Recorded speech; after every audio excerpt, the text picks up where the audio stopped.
नमस्कार, आप देख रहे हैं वीके न्यूज में अमित भोबिया।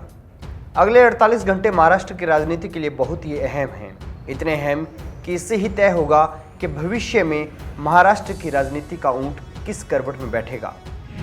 महाराष्ट्र में सरकार बनाने को लेकर बीजेपी को उलझाने वाली शिवसेना अब खुद अपने बुने हुए जाल में उलझ कर रह गई है। मुख्यमंत्री पद को प्रतिष्ठा का सवाल बनाने वाली शिवसेना अब तय नहीं कर पा रही कि वो शरद पवार के नेतृत्व वाली एनसीपी से समर्थन ले या फिर बीजेपी के उप मुख्यमंत्री पद के प्रस्ताव को स्वीकार करें, क्योंकि शिवसेना की मुश्किल ये है कि बीजेपी और एनसीपी दोनों दलों ने उसके सामने अपना रुख स्पष्ट कर दिया है।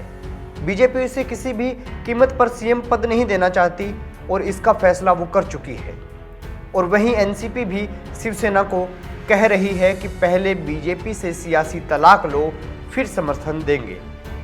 चुनाव परिणाम आने के बाद शिवसेना को लगा था कि वो एनसीपी कांग्रेस के समर्थन का भय दिखाकर बीजेपी से मुख्यमंत्री पद हासिल कर लेगी, इसीलिए उसने बीजेपी के खिलाफ ताबड़तोड़ हमले किए।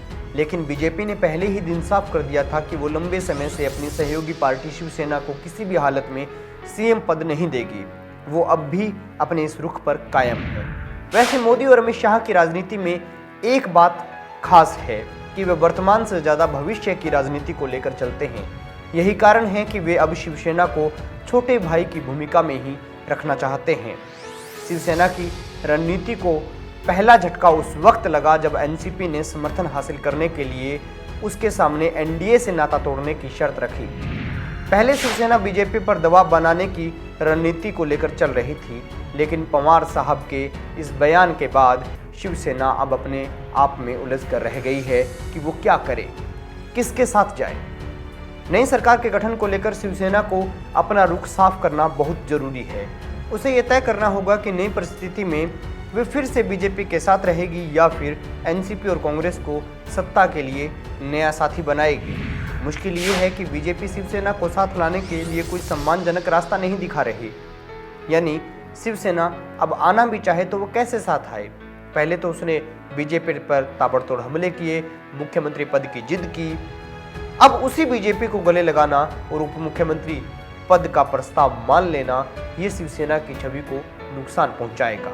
शिवसेना की समाज में किरकिरी होगी। अब शिवसेना अपने ही जाल में उलझ कर रह गई है। दूसरी तरफ ये कि एनसीपी और कांग्रेस के साथ अगर शिवसेना जाए तो उस पर हिंदुत्व की राजनीति को कमजोर करने का आरोप लगेगा, और शिवसेना तो हिंदुत्व से जुड़ी हुई है, हिंदुत्व तो उसकी पहचान है। खैर दोस्तों, अब सबसे मुश्किल वक्त से कोई गुजर रहा है तो वो है शिवसेना।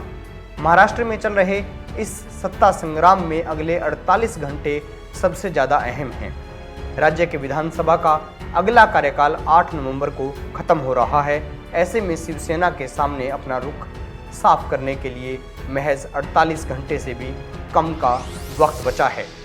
जहां तक बीजेपी का सवाल है, तो अगर शिवसेना और एनसीपी में सहमति नहीं बनती तो बीजेपी अल्पमत की सरकार बना सकती है, क्योंकि वो सूबे में किसी भी स्थिति में राष्ट्रपति शासन नहीं लगने देना चाहती। इस सत्ता संग्राम के बारे में आपकी क्या राय है, कमेंट बॉक्स में ज़रूर बताएं। वीडियो अच्छा लगे तो लाइक करें, शेयर करें और खबरों से जुड़े रहने के लिए हमारे चैनल को सब्सक्राइब करें। देखते रहिए वीके न्यूज़।